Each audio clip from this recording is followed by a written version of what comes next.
Hi guys, this is Miss Toy, and today I'm going to be reading I Dissent, a book about Ruth Bader Ginsburg makes her mark, and this book is written by Debbie Levy.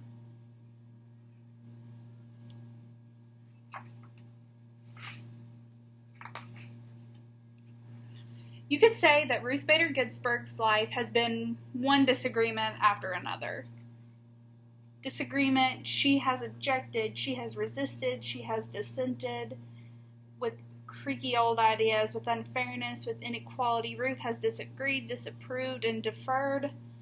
Disagreeable? No. Determined? Yes. This is how Ruth Bader Ginsburg changed her life and ours.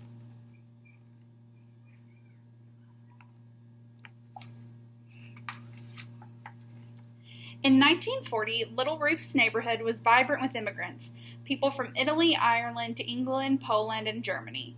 Jews from Russia, like Ruth's father, Nathan Bader. People from different cultures with different holidays, foods, and traditions. But in all these families in Brooklyn, New York, and in families everywhere, one thing was the same. Boys were expected to grow up, go out in the world, and do big things. Girls? Well, girls were expected to find husbands. Ruth's mother disagreed.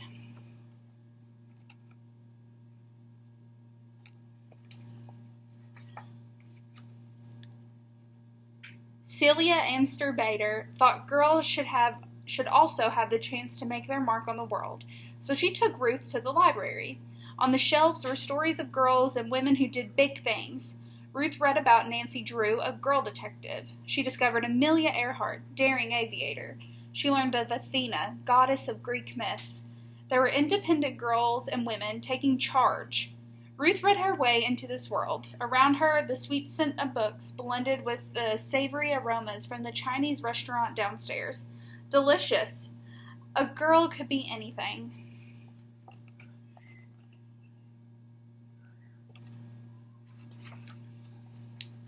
Sometimes Ruth and her parents took car trips out of the crowded city. As they drove past a hotel in Pennsylvania, Ruth saw a sign. No dogs or Jews allowed. This is how it was in those days. Hotels, restaurants, and even entire neighborhoods announcing, no Jews, no colored, no Mexicans, well, only whites, no white only, not welcome, not allowed. Ruth and her family were Jewish. This was prejudice, pure and simple. Now it was Ruth's turn to disagree. She disagreed by never forgetting how it felt to read such words. She never forgot the sting of prejudice.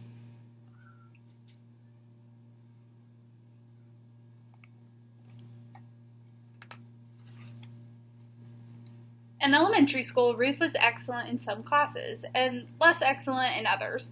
Her favorites were English, history, and gym, and those she did well. But then there was handwriting. Ruth was left-handed. Back then, teachers told left-handers they should try to write with their right hands. Ruth's right-handed penmanship was so bad she earned a D on her penmanship test. She cried. Then she protested.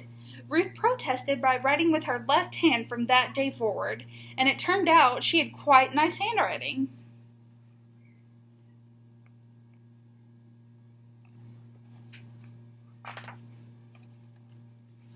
Ruth also had a little problem with sewing and cooking.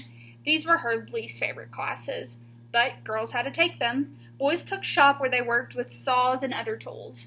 Ruth objected. She wanted to take shop. She wanted to handle a saw. She didn't get what she wanted. It may have been unfair to girls and to boys, but Ruth was learning that sometimes life was like that. Ruth loved music. She especially loved opera. In music class, she lifted her voice in song. This time it was Ruth's music teacher who objected, gently. Ruth simply could not carry a tune. The teacher asked Ruth not to sing out loud in the chorus. Ruth kept on singing. In the shower and in her dreams, she continued to adore opera too.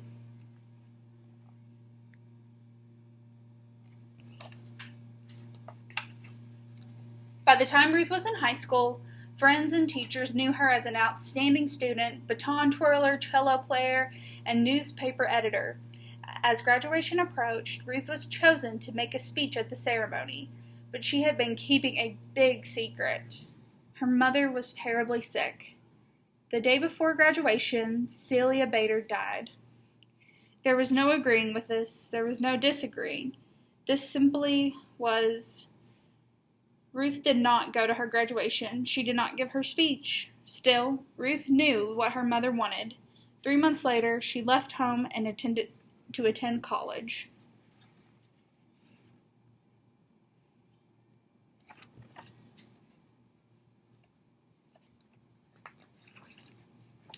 Not many girls went to college in the 1950s.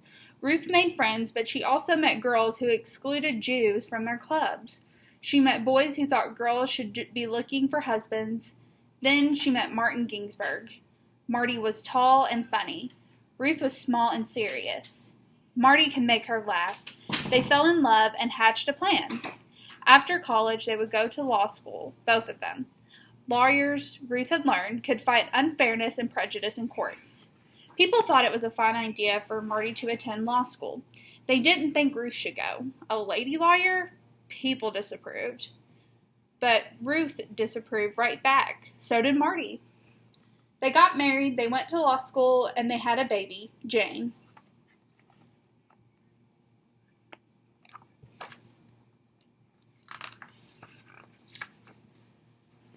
Ruth's law school class had a total of 9 women and 500 men.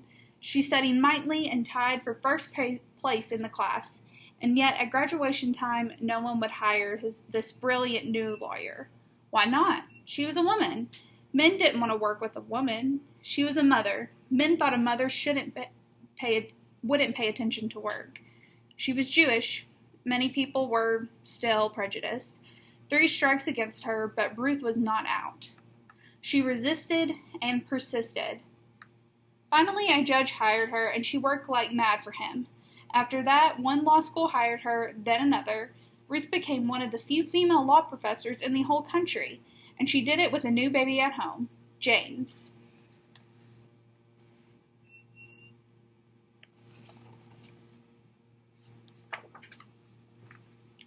Ruth had disagreed and worked her way into being a lawyer and professor, but around her, other women were excluded from jobs. When they did get jobs, they earned less than men. They were kept out of important roles in courts and government.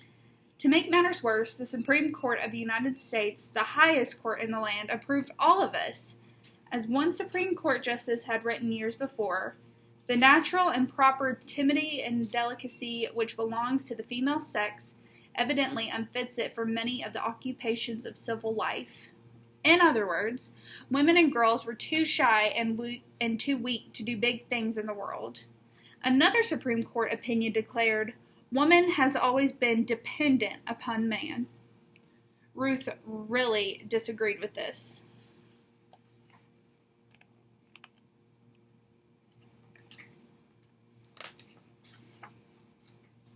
So Ruth went to court to fight for equal treatment of women.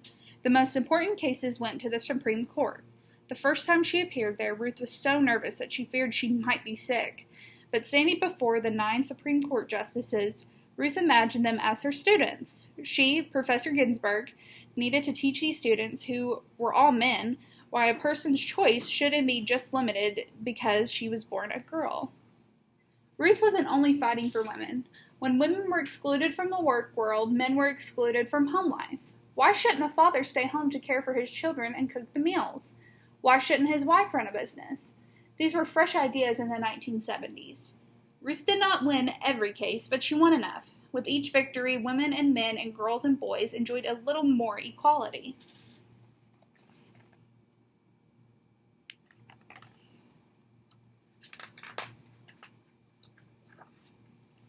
Sometime, Ruth and Marty's children received confused look when they said that their mother argued cases in the Supreme Court, and their father made the family's dinners. People found this strange.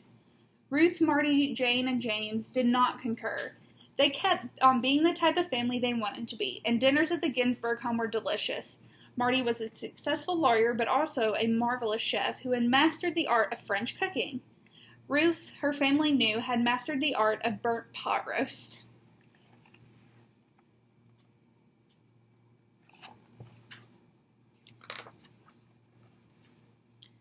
Ruth became well known as a lawyer, so well known that President Jimmy Carter chose her to be a judge in Washington, D.C. Then Ruth became known as a first-rate judge, and President Bill Clinton asked her to be a justice on the Supreme Court. Along with the 8 other Supreme Court justices, her job would be to decide the most significant cases and answer the most difficult legal questions in the United States. Ruth agreed. In 1993, Justice Ruth Bader Ginsburg became the first Jewish woman on the nation's highest court.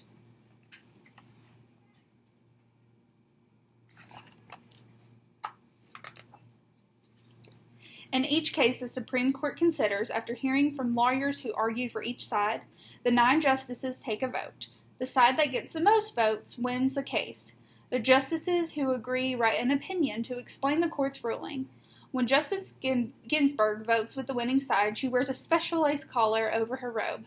But many times, when the Supreme Court announces a decision, Justice Ginsburg disagrees. I dissent, she says, and she writes her own opinion explaining why. Plus, she wears a different collar just for dissenting.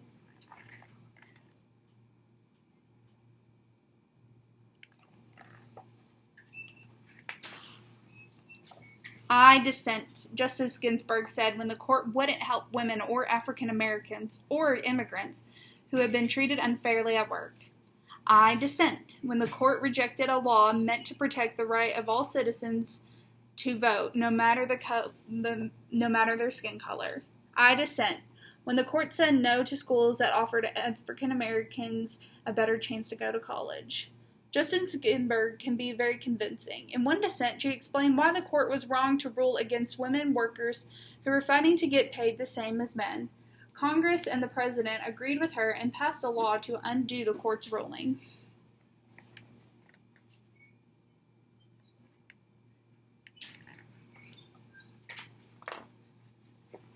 Justice Ginsburg has disagreed most often with the legal views of Justice Antonin Scalia, but they didn't just complain.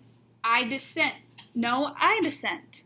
They shared their conflicting ideas, each pointed out weaknesses in the other's arguments, and after the opinions were written, the 2 justices had fun with each other. They didn't let disagreements about the law get in the way of a long friendship. Here they are parasailing in France, and here they are riding an elephant in India.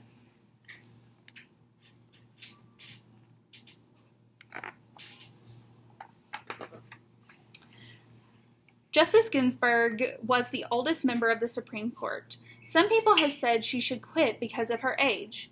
Justice Ginsburg begged to differ. She worked as hard as ever. She exercised in the gym. She never missed a day in court. She attended the opera, gave speeches, and traveled. Many have cheered Justice Ginsburg for her persistence and independence. They've called her a rock star, a queen, a goddess, a hero. Of course, Ruth Bader Ginsburg isn't a rock star, a queen, or a goddess, but to many she is a hero. She made change happen, and she changed minds. She cleared a path for people to follow in her footsteps, girls in college, women in law school, and everyone who wants to be treated without prejudice. Her voice may not carry a tune, but it sings out for equality. Step by step, she has made a difference. One disagreement after another.